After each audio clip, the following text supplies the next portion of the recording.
There are 2 tickets to the Cleveland Film Festival. Brea, Starfish throwers. you want to tell everyone how incredibly lucky we are? We're super lucky. So these, we were in to get the standby tickets in the first place because they're sold out. And a woman came up to us, she's like, "What are you guys going to see?" And Dave's like, "Starfish throwers." And so she's like, "Well, I have an extra ticket. I have a ticket for it, but I've already seen, like, it's the last day and I've already seen the movies I want to, my son or something," right? I think it was her son that time, like, isn't gonna see it. It was for her son and for her. So she gave it to us, right? So then we go stand in this, we went to eat, then we came back early too, to go stand in the standby line, to get a good line, and it's really full. Super so full. Another woman, like younger girl, like comes up to us and they're like, you know, "What are you guys seeing?" She's talking to somebody else actually, okay? So she's talking to people in front of us and they're like, "Starfish throwers." She's like, "Oh, well," like, and like those girls are like, you know, "This is the standby line. If you have tickets, you have to go." She's like, "Yeah, I know, but I have an extra ticket because my little brother didn't want to see it." And Dave goes, "We'll totally take that," and interrupts them.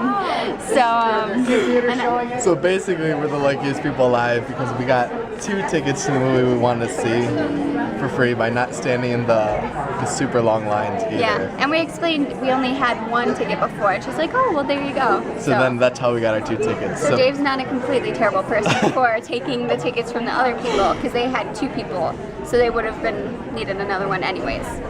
But basically, we would not have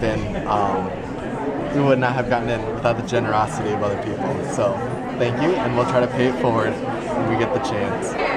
Here we are on our way into the movie finally, going to see Starfish Throwers.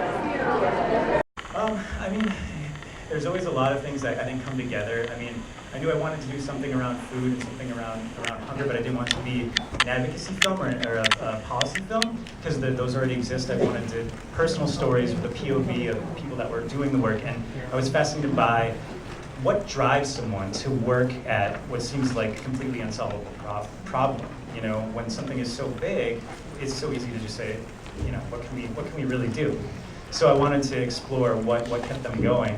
And then Alan was the first one, you know, in Minneapolis. That was easy for me. It's my hometown, and initially it was just going to be a short film about him, and then it grew over time. But really, the inspiration was that idea, and then seeing Alan and learning more about his story and how he keeps all the sandwiches in the freezers and hasn't slept in a bed in 12 years. It's just like, wow, what an amazing person, amazing story. So he kind of started the snowball rolling, so to speak.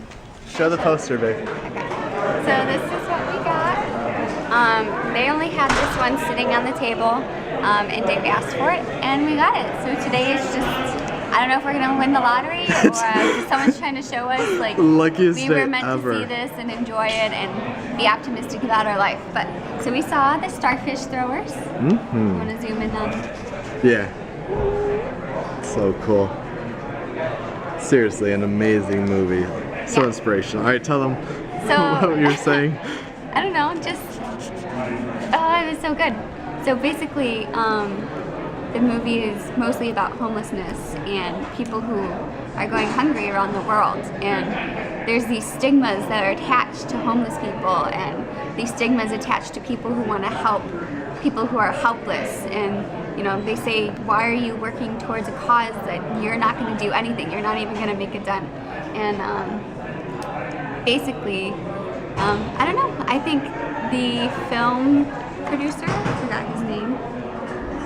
Anyways, I think he did such a good job. Like, I feel like nobody ever understands like the cause. Like, guys, this is something I want to do. Like, this is what I want to do with my life. I want to help other people. I don't want a career. I don't want money. Like, I could give all of that up. Like, I'm seriously getting emotional because I'm just like this. Nobody ever understands or can portray just like, you know, we can help people and we can make a difference, and it doesn't matter if it's one starfish throwing back into the sea or if it's a world of people through ripple effects. It was seriously an amazing movie, and definitely recommend it, you know, if it comes to a city near you. Throughout this whole event, on the screens, in the audiences, and around us tonight, we see people from beautiful, beautiful spectrums of diversity and inclusion.